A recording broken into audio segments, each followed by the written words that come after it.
Anybody have a guess on that? The oldest continuously produced vehicle nameplate. The most common guess was Ford, but if it was that easy, I obviously wouldn't be, you know, asking the question.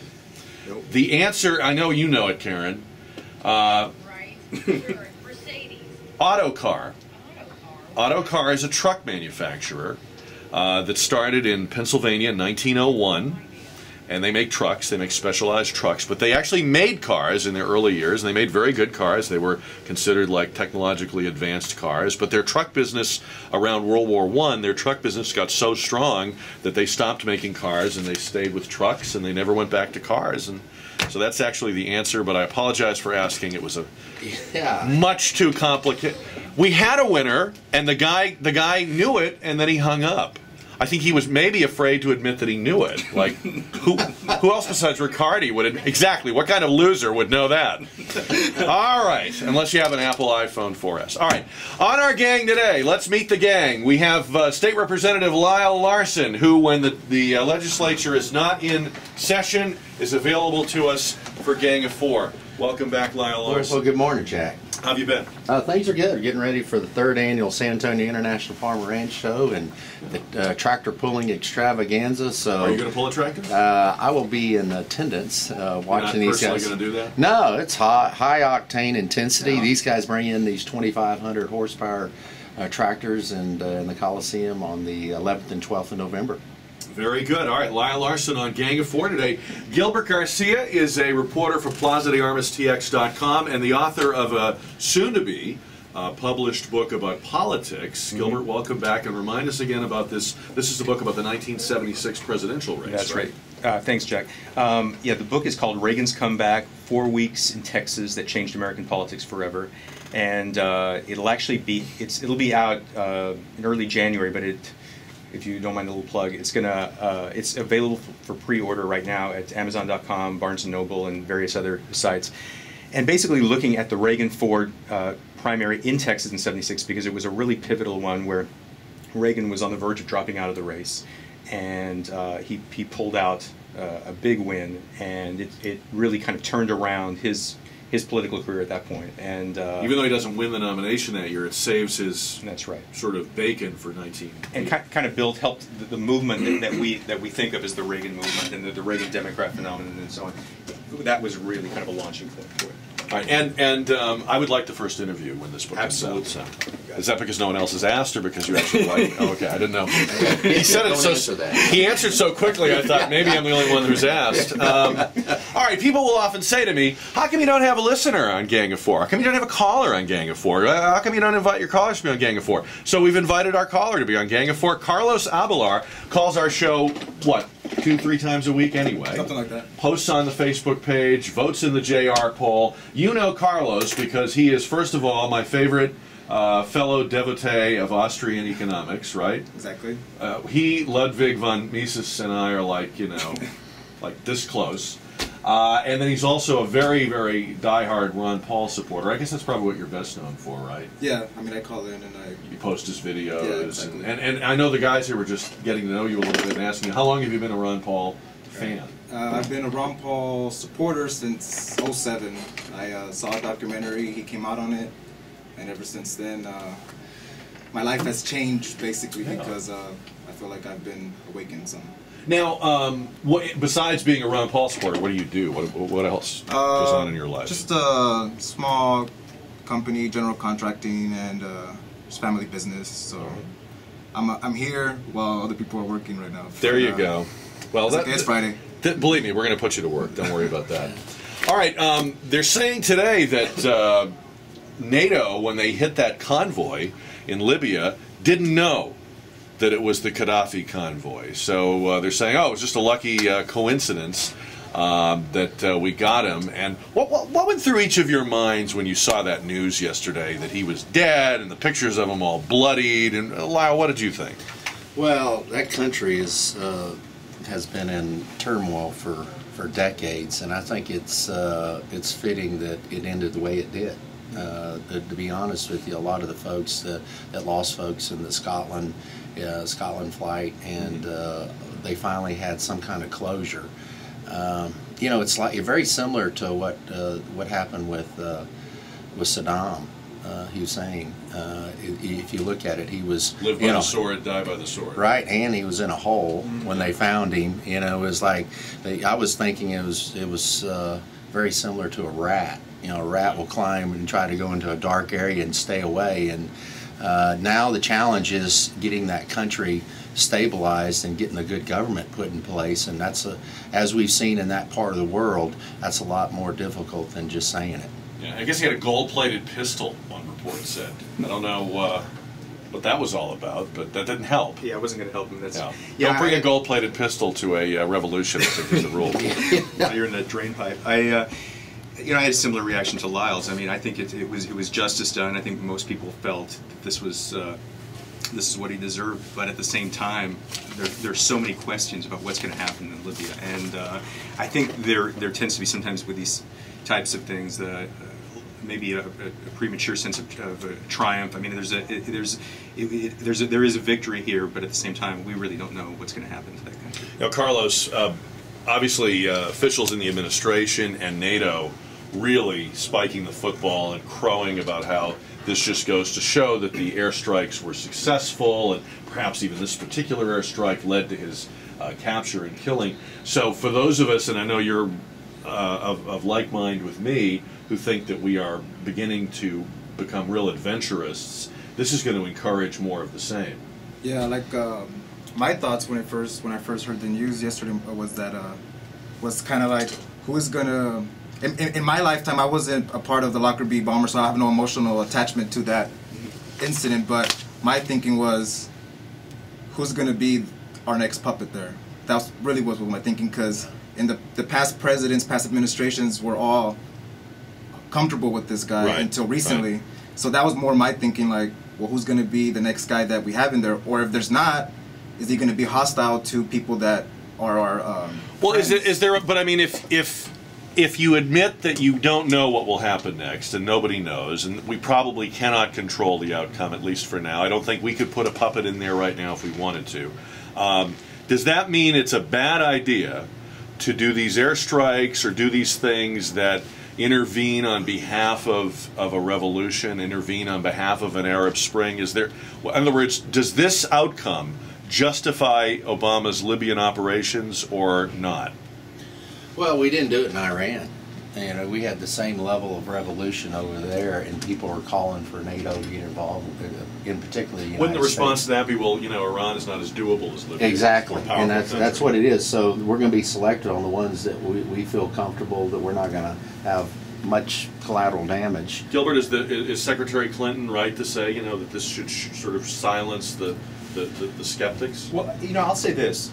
You know, I think Obama has a lot of the criticism on the domestic front has been justified, but I think that he probably deserves a little more credit as far as his handling of international affairs that he's received, because I think the way he approaches it, he does create this sort of sense that he's kind of dithering and indecisive, and you know, with a leading from behind and so on. But I think, to his credit, I think that there has been a conscious decision. It hasn't been so much a passive act, but a conscious decision that we do have a history of actively participating in overthrowing governments. There's a history in the United States of that happening, and I think he has come in with the mindset, right or wrong, that when there are revolutionary movements against tyrants, that we want to encourage it, but if we're too active in it, not only is it very costly on the human and financial front, but if we're too active in it, that there's going to be an international resentment that this is another case of the U.S. making it happen. So I think he consciously wanted to let this thing happen and take a supportive role that was a small one. The downside of that, or the risk of that, is that you don't control what's going to come after that. You don't know what's going to happen, and we are entering into some potentially dangerous situations because of that. But I think this is his policy, that we're going to let it happen, and we're going to have to live with what the next regime is. Carlos, do you necessarily believe that it's a small role, though? Because I tend to think that we use France, for example, in this operation kind of like a beard.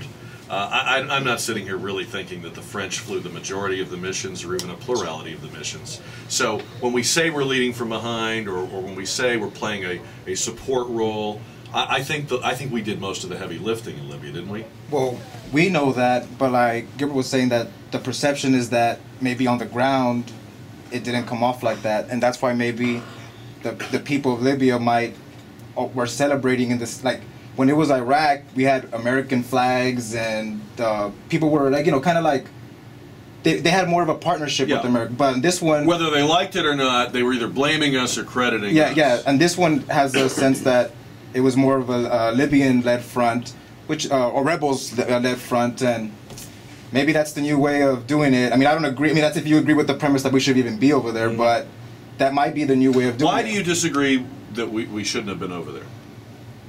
Is it a constitutional objection? You know, we're allowing the president to act like a king and use a king's army. Is it more the idea that we just don't need to be there? We don't have an interest. Like, to me, like when I hear someone say it's in the interest of the United States, I always feel that it's in the interest of the certain people at the top.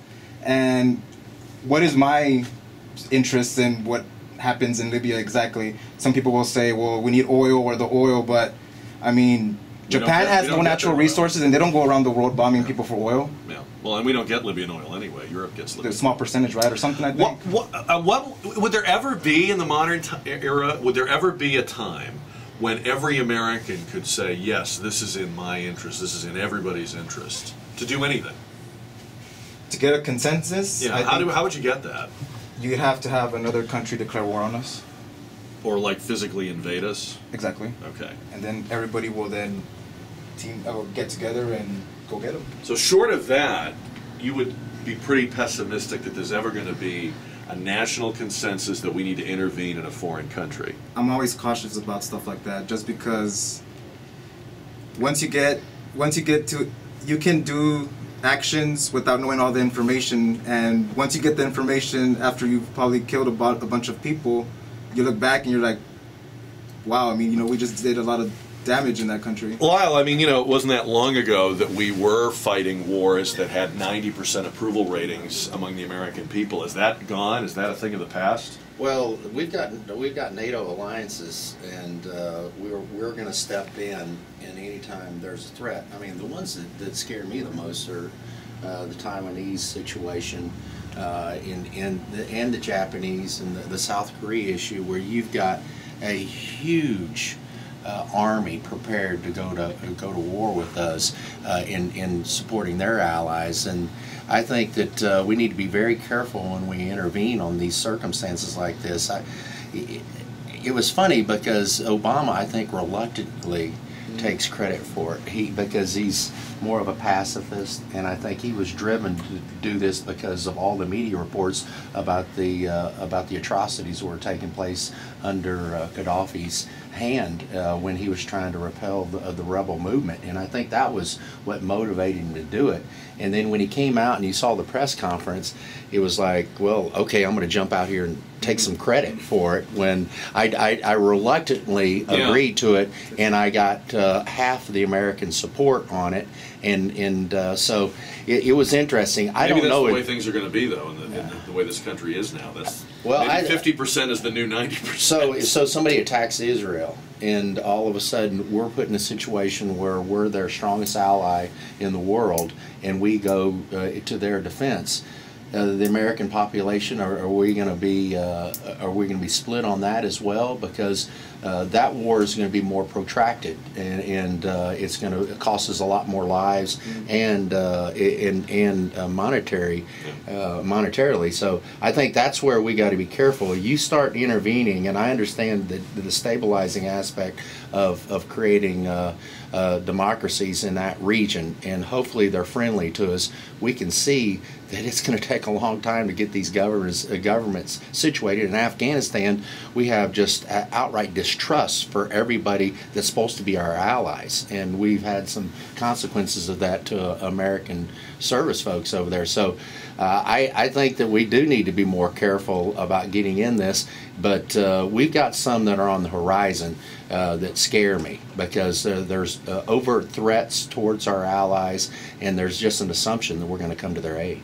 Yeah. I don't know. I think that the definition of an ally is changing, and I think people's attitudes toward what our obligations are or should be are changing. And I don't foresee a time in the near future when you will see, like, for example, Bush 41 getting that huge approval rating, getting that massive coalition of countries. You know, for Kuwait, you're talking about Israel, you're talking about Taiwan, which we've had much more time to think about and process and anticipate. I don't think there'd be that kind of support. I really don't. And the question 1A from a guy like Carlos would be, okay, I understand the history of our relationship with Israel, but what does that mean to me? What am I getting out of that right now? What does that mean to me in the current day? It's 10:24 on the News and Talk of San Antonio, 550 KTSA. More Gang of Four after Karen does the headlines.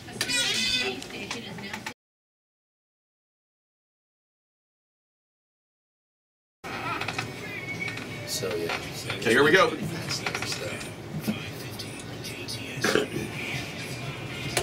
It's 10:30 on the News and Talk of San Antonio, 550 KTSA. Gang of Four underway for a Friday. Carlos Abelar, who's one of our most loyal listeners and callers, and Ron Paul should really choose him as a running mate, I think.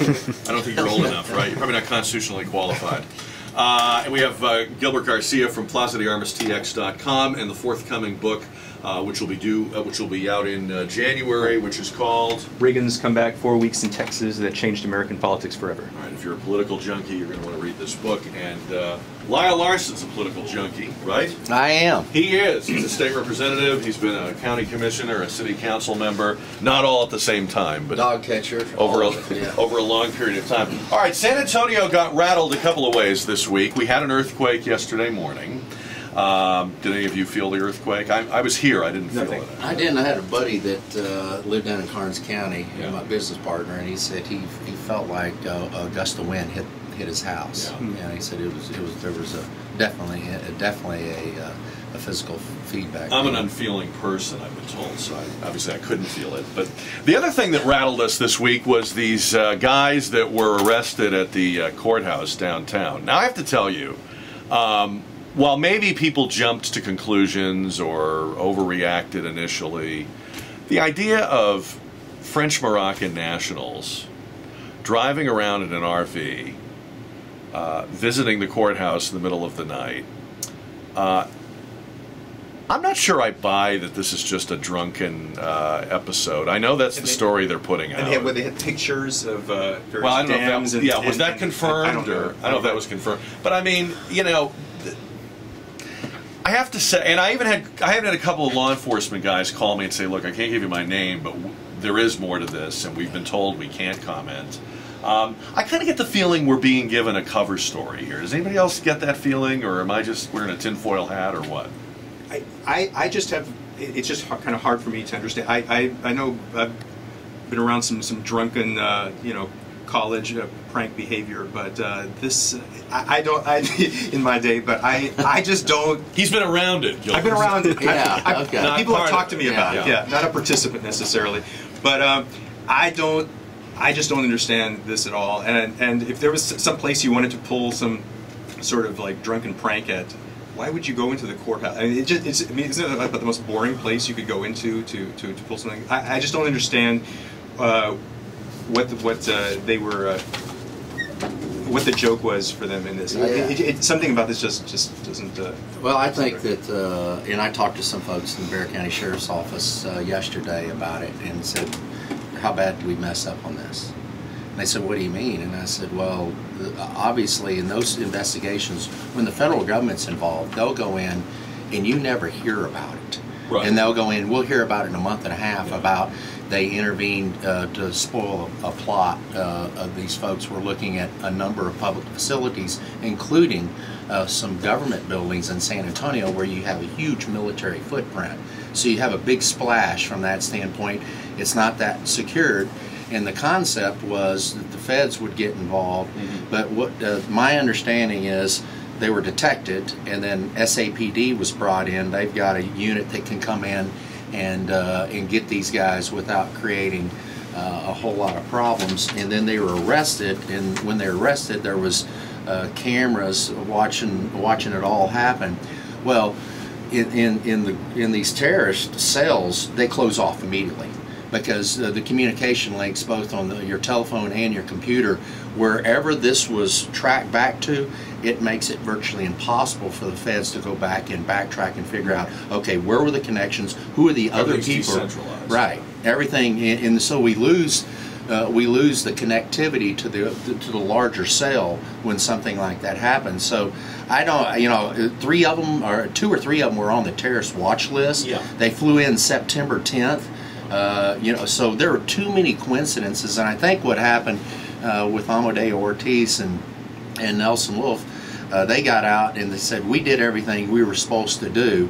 And I think also that the federal government probably needs to be more closely linked to the local folks, because they're the ones that are going to see it first, and they need to know the protocols that are going to be used. And the gentleman I talked to, he says, well, the feds never talked to us. We don't know, and we've already heard that we messed up. Gee, I thought we fixed all this. I thought the 9/11 Commission fixed all this. I thought we were connecting dots and we were all working together and there were no walls anymore, Carlos. Well, I mean, everyone keeps mentioning drunken prank. There must have been more drugs involved than just alcohol. They're going to be wearing sombreros and going in there, I heard. Well, and does that even sound like, if you're in Morocco, does your idea of a vacation involve getting an RV in San Antonio and wearing a sombrero? I mean, that's not even a good cover story. Yeah, that's a Jerry Lewis movie. So yeah, it's like the road to San Antonio. Yeah, exactly. I could be wrong. I'm not calling anybody a liar. I can't prove any of this. It just doesn't smell right, right? Something is The up. only thing that was smelling probably in their van was some fumes of. Well, 5 guys in an RV. Yeah, enough said. Yeah, Cheech and Chong movie. Doesn't matter where they're from. All right. Don, if we can get cut 7 ready. This might have been the lowest point. This piece of audio, I want to play this for you. This bus tour that the president is on is just not going well. I think we can agree that this has been a flop. This has been a failure. If this was a concert, you'd cancel the rest of the dates.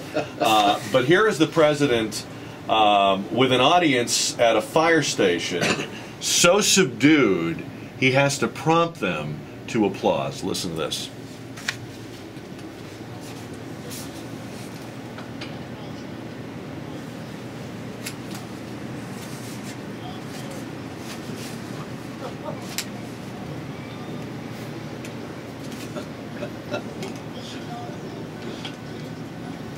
And so on he goes. And I mean, you know, call AAA.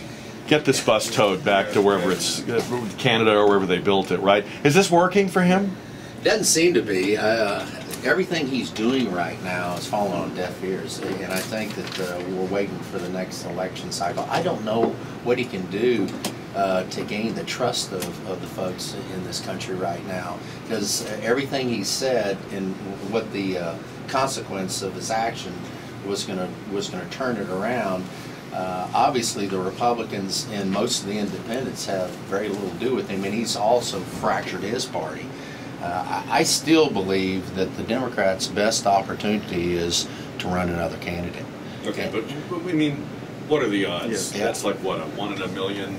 I don't. If you had ambition to be the president, I think you would run right now against him. If you're a Democrat, to run against him, because his polling numbers, even on the Democratic side, are low. They're weak, yeah. Yeah, and I would think, you know, and there's always people with ambition, but the most likely candidate is Hillary Clinton. And she says no. Yeah, he brought her in close. You know, hold your friends close, hold your enemies Gilbert, closer. is that primary challenge thing just like a Republican fantasy? I think it is. You know, the thing is, I think that he's kind of in the same boat as Harry Truman in 1948. You know, Truman came in under different circumstances, but Truman was unpopular and not really highly respected in 1948, and he just ran against the Republicans. It was basically not, I've done a great job, although in retrospect people would probably say he'd done a better job than he got credit for at the time, but he didn't run on his own record. He ran on the idea of the alternative is going to be worse, and I think that's what Obama's got at this point. Basically, he's going to continue to, I think, you know, blame the previous administration. He's going to blame the Congress, and he's going to try to kind of scare the public away from whoever the Republican nominee is. And that's really, it's going to have to be, it'll be probably one of the most negative campaigns. I mean, we've seen a lot of negative campaigns in recent years, but this one might be, I think, one of the most negative campaigns, because I think he's almost obligated to run as I'm the alternative Lyle said something interesting, Carlos. He said, we're just waiting, people are just waiting for the next election. It's the fall of 2011. The next election is more than a year away. That's a long time. But I do get the sense, I think you're onto something there. I get the sense that a lot of people, even though they know we're going to go through the theater of an election, really don't think anything of substance is going to change or be done before that election. A lot of us are not sure it will happen after either, but you get the feeling that really nothing important is going to change or happen in the next 12 months, right? Yeah, exactly. And you had said earlier, like how the crowd almost seemed like if they were asleep. It's because I think people now are starting to realize that what bills are usually called, it's not what happens. So if this is called a jobs bill, the only jobs that are going to be coming out are bureaucrats in Washington that are going to get jobs. But it seems like it's like if he can magically just turn a knob and the jobs just pour out. But that's also a lack of how the population doesn't understand how jobs are created. Right.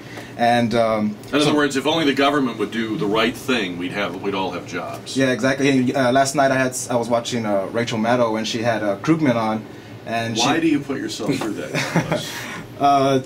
To get all perspectives. And I mean, she was saying exactly what they believe. So they believe it. I mean, she was saying the government has to create the demand in the economy. The government has to come in and create the demand for businesses to sell to people. But the only thing that government cannot create demand, it can only create inflation. Demand comes from supply. This is like simple economic stuff, but they believe that the power of the state can magically turn on the economy on and off. Do they believe it, or are they just stuck in that? I mean, that's what they've been saying, and so you can't climb down from what you've been saying, so you stick to what you've been saying, and these guys stick to what they've been saying. I don't know if anybody believes any of this. I think they do believe it. I think that when they've been taught that the New Deal got us out of the Depression, I mean, they believe that, and back then there was probably economists and people that did stats that supplied that because they probably got jobs from the government to promote those type of stats, and now they use those stats to it just becomes a perpetual of just keep on promoting the state. Have you guys heard this excerpt from the new Steve Jobs biography? It's very interesting. Steve Jobs had a meeting with President Obama in the fall of 2010, and the meeting almost didn't happen because both of them were insistent on the terms and the location. Jobs was very particular about if he was going to meet with the president, he wanted it to be one-on-one, not with other business leaders. He told the president, you're headed for a one-term presidency. This is a year ago. You need to be more business-friendly. He told Obama how easy it is for companies to build factories in China compared to the United States with regulations and unnecessary costs. He criticized the education system, saying it was crippled by union work rules, and said that unless the unions and the teacher unions were broken, there was no hope for education reform. He said allow principals to hire and fire teachers based on merit, keep schools open later, keep them open 11 months out of the year. I mean, this is Steve Jobs telling Barack Obama this a year ago. You know, Jack, one of the things that struck me when we were listening to that excerpt was that of Obama's speech was that he was trying, I think, with his jobs plan to do what Reagan did in '81 with his tax cut or his budget, which was to get people to, write your congressman, call your congressman, kind of rally support in that way. But Reagan had been elected with a specific agenda, which was to cut taxes. And I think Obama's mandate was much murkier. I mean, it was hope and change. It was not so well defined. So I think when he's out there and he's getting very specific, we need to pass this piece of legislation, there just isn't a lot of excitement for it. Because I don't think he had I think it was much more driven by people's sort of faith in the person as opposed to... I'm also a little confused about why he's out there yelling at us to pass the bill. It's the people in his own party in Washington. I mean, shouldn't all of these speeches be directed to them?